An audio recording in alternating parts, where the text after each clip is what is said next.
اللہ تعالیٰ نے قرآن مجید میں ارشاد فرمایا کہ وَبَشِّرِ الَّذِينَ آمَنُوا وَعَمِلُوا الصَّالِحَاتِ، اے محبوب علیہ السلام خوشخبری دے دیں ان لوگوں کو جو ایمان لائے اور جنہوں نے نیک اعمال کیے، اَنَّ لَهُمْ جَنَّاتٍ تَجْرِي مِن تَحْتِهَا الْأَنْهَارُ، ان کے لیے جنت ہے اور جنت وہ ہے جس کے نیچے نہریں بہہ رہی ہیں۔ اللہ تبارک و تعالیٰ نے اپنے محبوب کریم صلی اللہ تعالیٰ علیہ وسلم کے غلاموں کو خوشخبری سنوائی، اور سنوائی بھی حضور کے مقدس لبہائے مبارکہ سے۔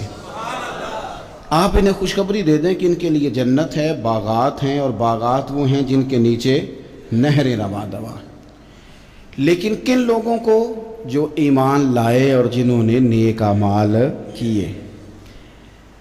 کچھ نہ کچھ انسان کو نہ عمل کرنا چاہیے۔ وہ جو عمل ہے نا، کوئی بندہ اپنے عملوں سے جنت میں نہیں جائے گا، جنت میں خدا کے فضل سے جائے گا۔ لیکن یہ جو اعمال ہیں نا، یہ سبب بنیں گے اللہ کی رحمت کا، یہ ذریعہ بنیں گے خدا کے کرم کے متوجہ ہونے کا۔ جب ہم نیک اعمال کریں گے تو اس عمل کی وجہ سے رحمت ہوگی، اور وہ رحمت ہمیں اللہ کے قریب بھی لے جائے گی، اور اس رحمت کی برکت سے رب جنت بھی عطا فرمائے گا۔ ہمارے ہاں یہ ہوتا ہے کہ ہم زیادہ تر چیزوں کو تقریر سننے کی حد تک لیتے ہیں، اچھی نصیحت کا لطف ضرور حاصل کرتے ہیں، اچھے جملے کو اپنے دل میں اس کی فرحت ضرور محسوس کرتے ہیں، لیکن عمل کی طرف نہیں بڑھتے۔ اس کا نقصان یہ ہوتا ہے کہ یہ معاذ اللہ ایک باقاعدہ شعبہ بن جاتا ہے کہ میں نے بڑی خوبصورت تیار کر کے تراش خراش کر کے بات کرنی ہے، بڑی عمدہ کرنی ہے۔ اچھے اچھے ادیب تو پیدا ہوتے ہیں، اچھے خطیب، اچھے واعظ، اچھے سننے والے، داد دینے والے تو پیدا ہوتے ہیں، لیکن اگر عمل کا شوق نہ پیدا کیا جائے تو پھر باتیں نشستن گفتن برخاستن تک رہ جاتی ہیں، اس کا لطف نہیں آتا۔ پھر تو تقریریں ہو رہی ہیں، ہوتی ہیں اور ہوتی رہے گی۔ نتیجہ کیا نکلا؟ جو آدمی کہتا ہے میں اتنے سالوں سے تقریر سن رہا ہوں، تو سوال یہ ہے کہ بھئی اتنا سننے کے بعد تم سنورے کتنا؟ سننے کا ایک ہی مقصد زندگی میں آپ سمجھ لیں کہ سننے کا مطلب سنورنا ہے، اور اگر آپ نے خیر کی بات سنی اور آپ سنورے ہی نہیں، میں آپ کو دعوت فکر دیتا ہوں۔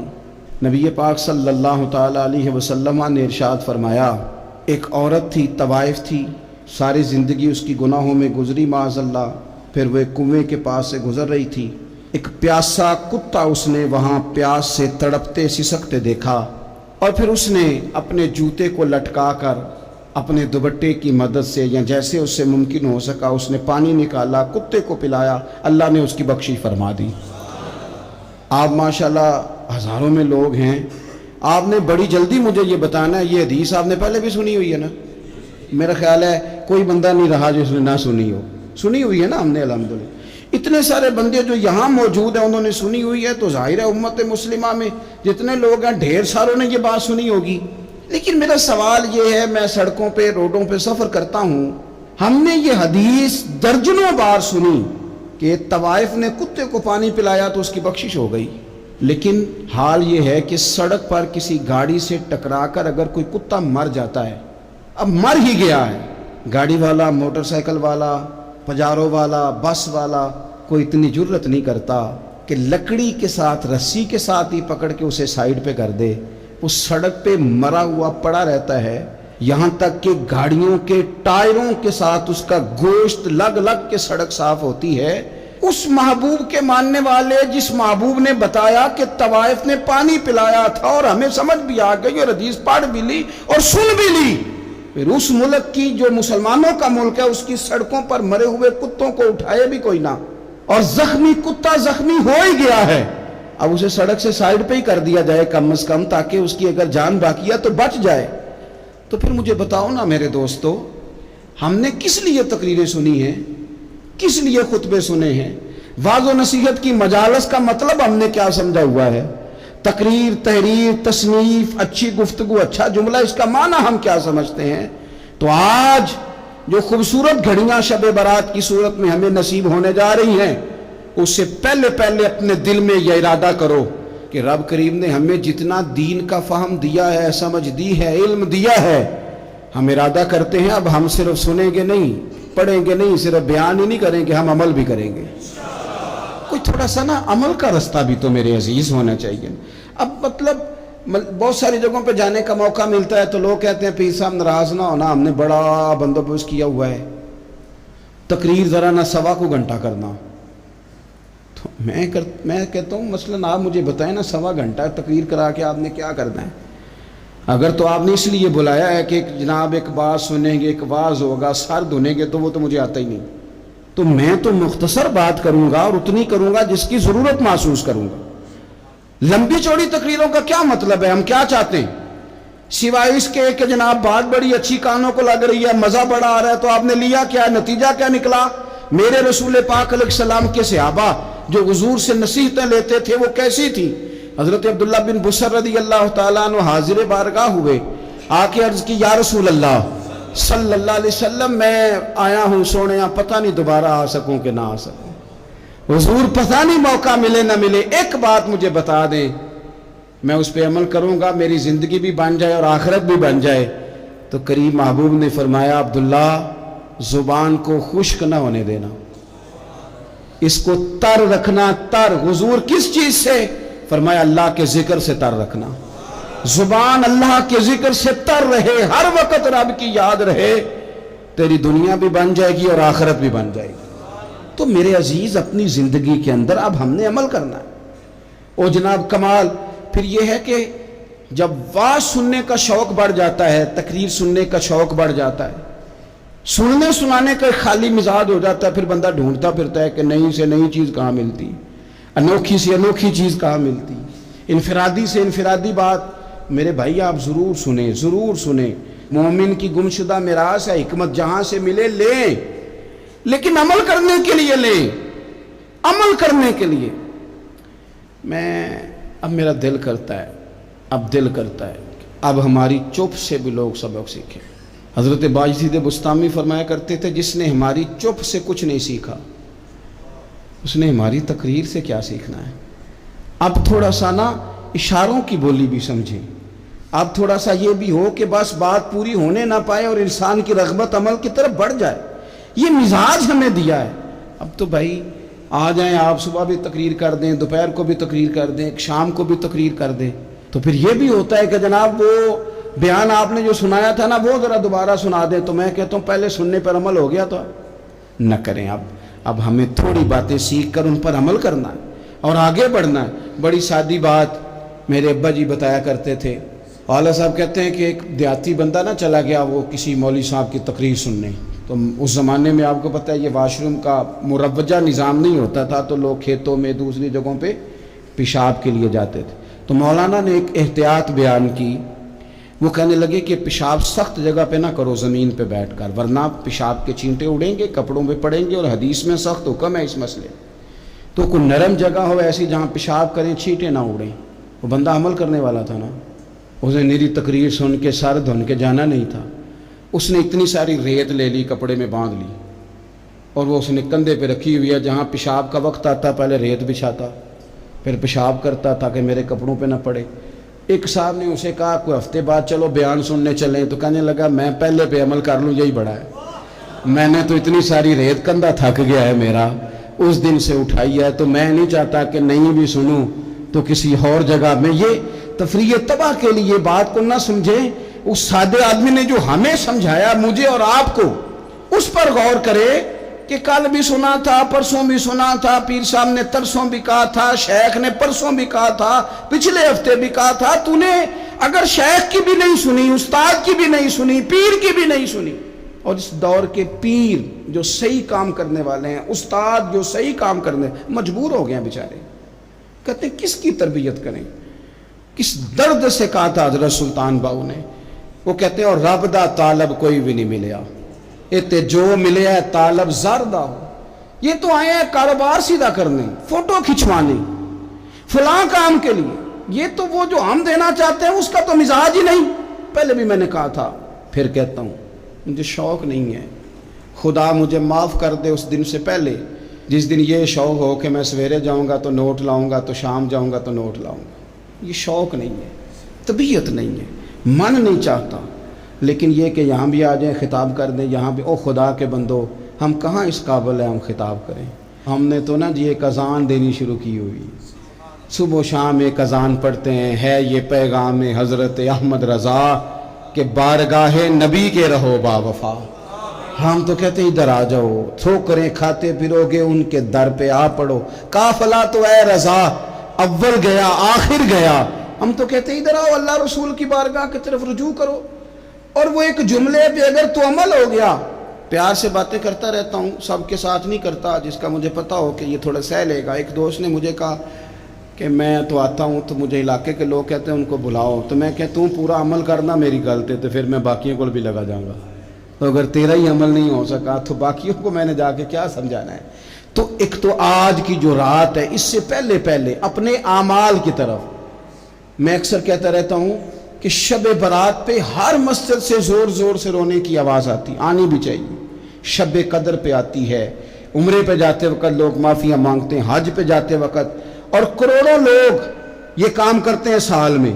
اگر 25 لاکھ 26 لاکھ آدمی یا 50 لاکھ آدمی حج کرتا ہے اور وہ جانے سے پہلے معافی مانگ کے گیا، توبہ کر کے گیا، اور کروڑوں لوگ ہیں جو شب قدر میں ہیں، شب برات میں ہیں، اور انہوں نے کھل کے توبہ کی ہے، تو پھر میرے بھائی سویرے کرپشن ختم ہونی چاہیے نا ملک سے. سویرے 75% جھوٹ ختم ہونا چاہیے نا. ساری رات تو لوگوں نے توبہ کی. صبح 80% حقوق العباد کا مسئلہ حل ہونا چاہیے تھا کہ نہیں ہونا چاہیے. صبح ملاوٹ بہت حد تک ملک سے ختم ہونی چاہیے. تو کیا ہم نے سمجھ لیا ہے؟ ہم نے یہ سمجھا ہے کہ شب برات پہ بھی بس ایک رسم ادا کرو، آؤ تھوڑی توبہ کرو چھٹی کر جاؤ، آئیے شب قدر تو توبہ کرو چھٹی کر جاؤ. کیا یہ ہم نے مطلب سمجھ لیا؟ حج کرنے گئے، رب کی بارگاہ میں حاضر ہوئے، رسول کریم کی بارگاہ سے بھی جو ہو کے آ جائے اور بدلے ہی نہ، وہاں تک جائے اور بدلے ہی نہ. مدینے گئے، کعبے گئے، کربلا گئے، جیسے گئے تھے گھوم پھر کے ویسے ہی آ گئے. نتیجہ کیا ہے؟ اپنی زندگی نتیجہ خیز بنائیں. آج اس خوبصورت موقع پر جب شب برات ہمارے سامنے کھڑی ہے، اپنے ذہن میں تہیہ کریں کہ اب ہم نے بدل جانا ہے. شوگر ہو جائے تو بدلنا پڑتا ہے، اللہ معاف کرے، چینی چھوڑنی پڑتی ہے، من پسند مٹھائیاں چھوڑنی پڑتی ہیں، بدلنا پڑتا ہے. بلڈ پریشر ہو جائے تو یارو بدلنا پڑتا ہے. اگر انسان کو خدا نہ خواستہ کوئی مرض لگ جائے تو بدلنا پڑتا ہے. اولاد پیدا ہو جائے تو بدلنا پڑتا ہے. گھر میں بیٹیاں پیدا ہو جائیں تو بوڑھے باپ کو بدلنا پڑتا ہے. بال سفید آ جائیں تو پھر بھی تو بدل جانا چاہیے نا. انسان کی عمر 40 سال ہو جائے تو پھر بھی تو بدل جانا چاہیے. شب برات پہ توبہ کرے تو پھر بھی تو بدل جانا چاہیے. اب بدل جائیں، اب ہم بدل جائیں. اب نہ درد ہوتی ہے، گاڑی میں بیٹھیں تو کمر پہ درد ہوتی ہے. اب ہم بدل جائیں.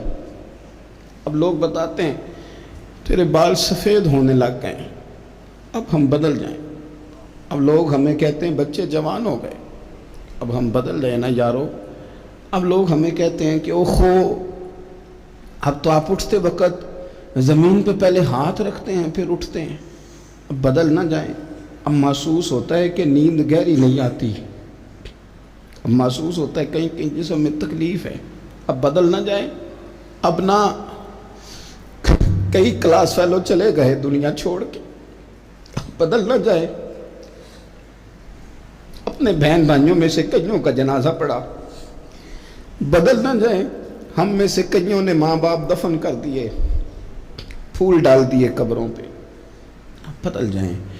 اب وقت تھوڑا رہ گیا، اب کچھ تبدیلی کی طرف آئیں. اب توبہ صحیح والی کر لیں، اب استغفار دل سے پڑھ لیں. اب تبدیل ہو جائیں. اب اپنے اندر باہر کچھ تبدیلیاں لائیں. اب اپنے ظاہر اور باطن کو سنواریں. اب اللہ رسول کی بارگاہ میں جانا ہے نا تو کہیں ایسا نہ ہو شرم آئے حضور کے سامنے کھڑے ہوتے، حیا آئے نبی کریم کی بارگاہ میں کھڑے ہوتے. اب کچھ تبدیلی لائیں. آج ارادہ کریں کہ آج جو توبہ کریں گے وہ صحیح والی کریں گے. آج جو وہاں استغفار کریں گے اللہ کے حضور حاضر ہو کے تو وہ صحیح والا کریں گے. اب کچھ تبدیلی کا مزاج لائیں. اور پھر ایک اور بات بھی عرض کروں، ہمارے ذاتی تعلقات سارے دھوکہ ہیں، ہماری جیبوں میں مال سارا دھوکہ ہے، ہمارے بلند و باغ دعوے سارے دھوکہ ہیں. ہمارے بڑے بڑے رتبے سارے دھوکہ ہیں. بڑے تعلقات تھے بیٹے کے، پر ماں بیمار تھی تو اسے صحت تو نہیں تعلقات کی وجہ سے مل سکی. بڑے تعلقات تھے نا بیٹے کے، لیکن جب بیماری زور پکڑ گئی تو پھر کیا کر سکا کوئی. بڑے تعلقات تھے، بڑا پیسہ تھا جیب میں، بڑا کچھ تھا، لیکن جب جناب اسرائیل آئے تو پھر کوئی کچھ بھی نہ کر سکا. پھر اپنے رہ گئے اور جس کو جانا تھا وہ سب چلے گئے. تو یہ جتنی چیزیں ہیں نا یہ کچھ نہیں ہیں، یہ دھوکہ ہے. سچ صرف اللہ رسول کی ذات ہے، حقیقت صرف دین ہے، اصل صرف وہ بارگاہیں ہیں. دھوکے میں نہ زندہ رہو. چھوڑ دو یہ بات کرنی کہ بڑے تعلقات ہیں، چھوڑ دو یہ بات کرنی کہ بڑا پیسہ ہے، چھوڑ دو یہ بات کرنی کہ برادری قبیلے علاقے میں بڑا، اور کچھ بھی نہیں ہے. کل من علیہ فان، ہوئے نامور بے نشاں کیسے کیسے. دیکھو زمین کھا گئی، نوجوان کیسے کیسے. میں مولانا نورانی کی قبر پہ کھڑا تھا تو میں کہہ رہا تھا مقدور ہو تو خاک سے پوچھوں کہ اے لئیم تو نے وہ گنج ہائے گرا مایا کیا کیے. اتنے بڑے لوگ تو لے گئی، اتنے بڑے لوگ، اتنے بڑے لوگ قبروں میں کدھر گئے. سلطان محمود غزنوی کہاں ہیں؟ شہاب الدین غوری کہاں ہیں؟ وہ لوگ جو میدانوں میں آ کے صرف ان کا نام لیا جاتا تھا تو دنیا کانپ جاتی تھی، وہ کہاں گئے؟ اٹھ گئے سب لوگ، چلے گئے، ختم ہو گیا معاملہ. وقت اب ہماری طرف بڑھ رہا ہے، اب تیزی ہے، اب پیغام اجل آیا، کئی ہمارے ارد گرد سے اٹھا کے لے گیا. اب ہمیں بھی تو واپس لوٹنا ہے نا، تو کچھ تیاری کر لیں، کچھ ارادہ کر لیں. اور بارگاہ رب رسول کی اس طرح کی ہے کہ بس جانے کی دیر ہے، بس صرف جانے کی دیر ہے، صرف جانے کی. اور اللہ رسول کی بارگاہ دوستو وہ والی ہے کہ جہاں نا زیادہ منت بھی نہیں کرنی پڑتی. وہ جو 4-5 لوگ تھے نا مکہ مکرمہ میں، انہوں نے بہت ہی اسلام کی مخالفت کی حد کر دی تھی. ان کے لیے حکم ہوا تھا جہاں ملے قتل کر دو. اکرمہ تھے، ابن قتل تھے، کچھ اور لوگ تھے. تو پتہ ہے ان کو کسی نے مشورہ کیا دیا تھا؟ کسی کافر نے مشورہ دیا، پر پتہ صلاح کیا دی تھی؟ اس نے کہا تھا تم نے بڑی زیادتیاں کی ہیں، بڑے بے ادب ہو، کسی صحابی کے قابو نہ آنا، مار دیے جاؤ گے. اپنی خطاؤں کے سبب سے تم مار دیے جاؤ گے، لیکن اگر کسی طریقے چھپتے چھپاتے رسول پاک کی بارگاہ میں پہنچ جاؤ نا، اگر وہاں کسی طریقے چلے جاؤ. انہوں نے پوچھا معافی کیسے مانگیں گے، منہ کیسے دکھائیں گے، ہم نے اتنے ظلم کیے، اتنی زیادتیاں کی، کیسے معافی مانگیں گے؟ تو کہنے والے نے کہا کہ نہیں کچھ نہیں، تم بس کہہ دینا ہم آ گئے. اس سے زیادہ تو بات ہی کوئی نہیں، اتنا ہی تو صرف کہنا ہے آ گئے. اور نہ آتے تو جاتے بھی کہتے، بس تم اتنا کہہ دینا ان العبد اذا اعترف ثم تاب تاب اللہ علیہ. نبی کریم علیہ السلام نے فرمایا بندہ جب آ کے کہتا ہے نا یا اللہ میں بھول گیا تھا، غلطی ہو گئی، ان العبد اذا اعترف، مان جو گیا غلطی ہو گئی، جب کہتا ہے نا میں بھول گیا، ثم تاب، پھر وہ توبہ کرتا، تاب اللہ علیہ، اللہ دیر کرتا ہی نہیں، فوراً توبہ کو قبول فرما لیتا. ہمارے ہاں نا کچھ لوگ تو تباً سخت ہیں، اللہ معاف فرمائے، اور کچھ رد عمل کے طور پر سخت ہو گئے. کچھ باتیں دلوں میں بیٹھ گئی ہیں جنہوں نے طبیعتوں کو سخت کر دیا ہے. کبھی کہیں آپ بہو سے کہ چلو بوڑھی ساس سے اگر کبھی کو بات سخت نکل گئی ہے تو معاف کر دے، وہ تیار نہیں ہوتی، وہ کہتی ہے تمہیں پتہ نہیں میرے ساتھ کیا کچھ ہوا ہے. کبھی ساس سے کہا جائے نا چلو بھول گئی تھی بچی تو آپ درگزر کر دیں، تو کہتے ہیں تمہیں پتہ نہیں میرے اندر سختی کتنی آ گئی ہے، دکھ کتنے بیٹھ گئے. ہم نا طبیعتوں میں سختی کر بیٹھے، ہمارے دل دھڑکتے ضرور ہیں لیکن صرف اپنے بچوں کے لیے، ہمارے سینوں میں درد اٹھتا ضرور ہے لیکن صرف اپنوں کے لیے. ہم نے نا 2 4 5 6 باتیں جمع کر کے ان پر پورا ذہن بنا کے سخت ہو گئے ہیں. طبیعتیں سخت ہیں، دل سخت ہیں. میرے نبی پاک صلی اللہ تعالی علیہ وسلم نے فرمایا، یہ حدیث مسلم شریف میں موجود ہے، فرمایا جنت میں وہ لوگ داخل کیے جائیں گے جن کے دل چڑیوں کی طرح نرم ہے. نرم دل کے لوگ، معاف کر دینے والے، جلدی مان جانے والے. ایک صاحب تھے اپنے بھائی سے ناراض ہو گئے اور انہوں نے رشتے سے انکار کر دیا. پہلے ان کے بیٹے کی وہیں پہ نسبت تھی، انکار کر دیا. کئی لوگوں نے ان سے کہا میں نے بھی کہا تو وہ کہنے لگے پیر صاحب عزت بڑی کرتا ہوں آپ کی، لیکن میں مرد ہوں، ایک دفعہ نہ کر دوں تو پھر ہاں نہیں کیا کرتا۔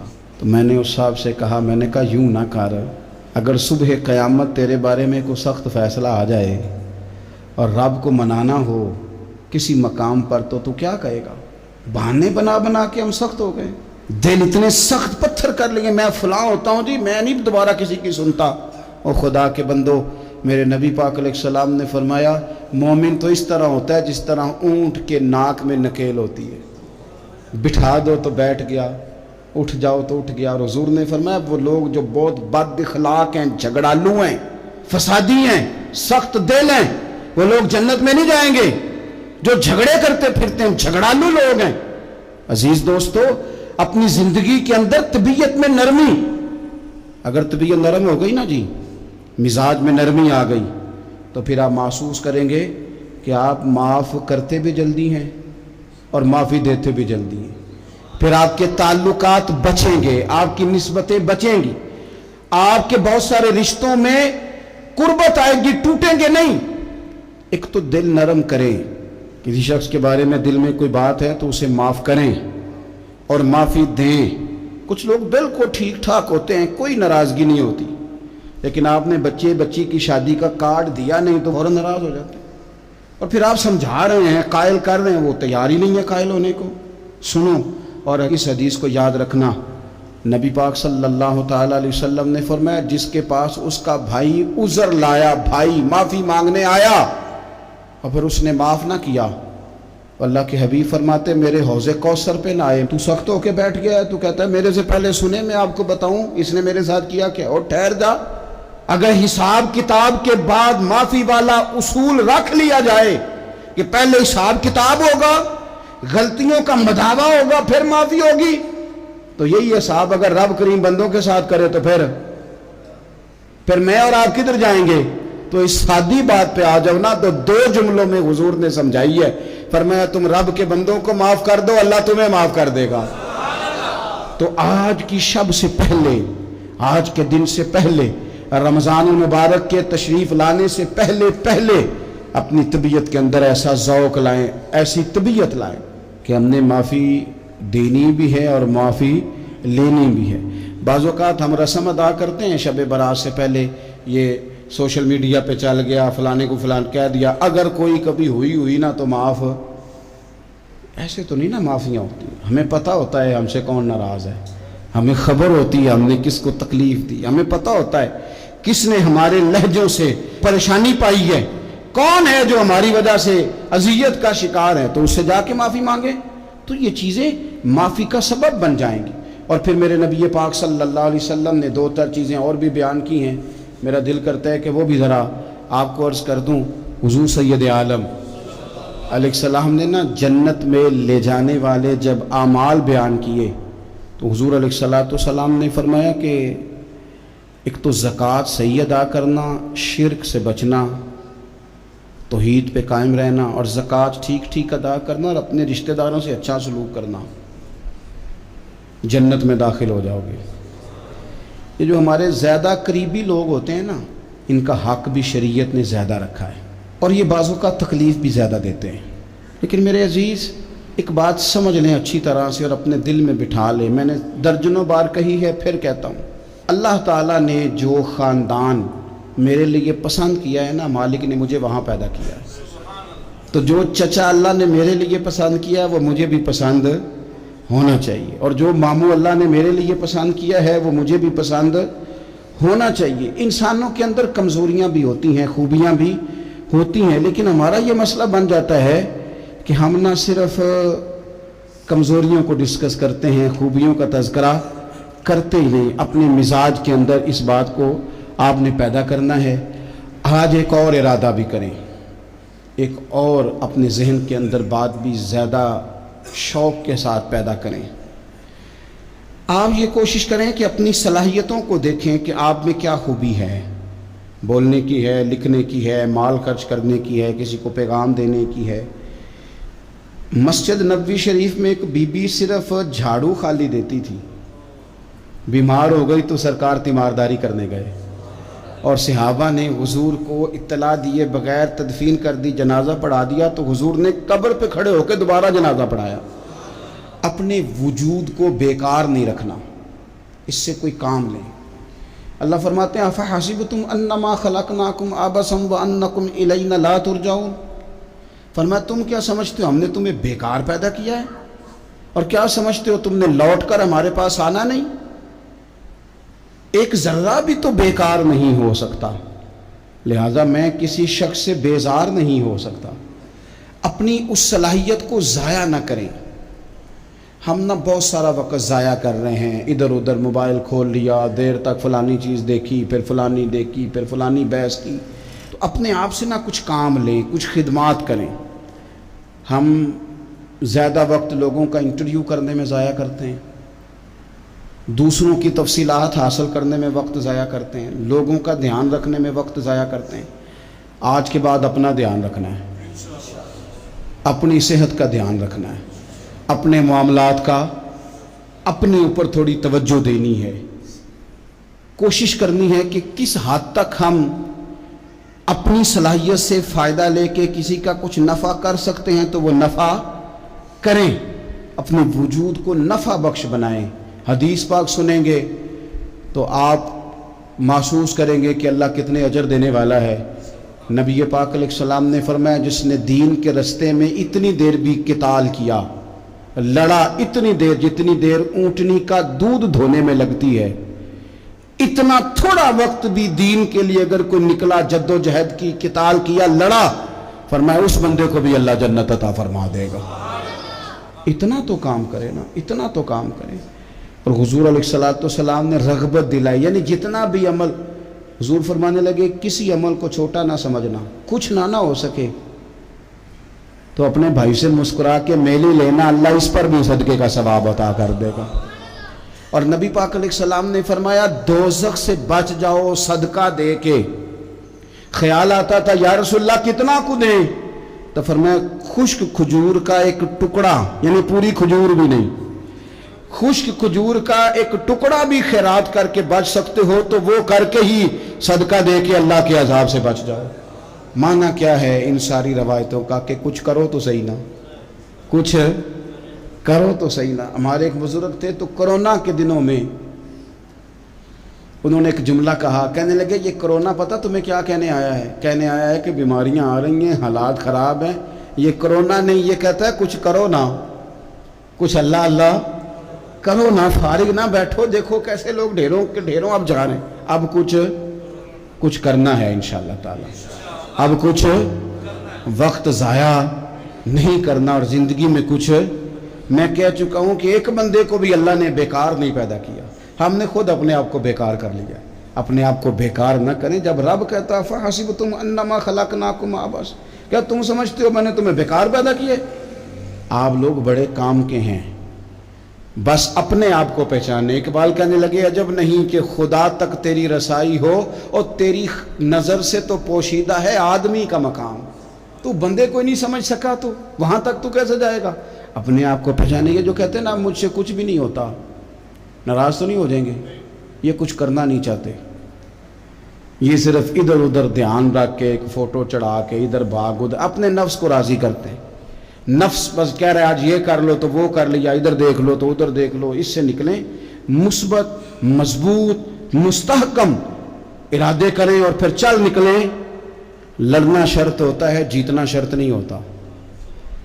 تاریخ یہ نہیں دیکھتی کہ جیتا کون کون، تاریخ یہ دیکھتی ہے کہ لڑا کون کون، میدان میں کون کون رہا۔ اللہ بدر میں کامیابیاں دیتا ہے، احد میں کئی دفعہ کہتا ہے واپس پلٹو، خندق آئے گی تو پھر کامیابیاں مل جائیں گی، خیبر آئے گا تو پھر کامیابیاں مل جائیں گی۔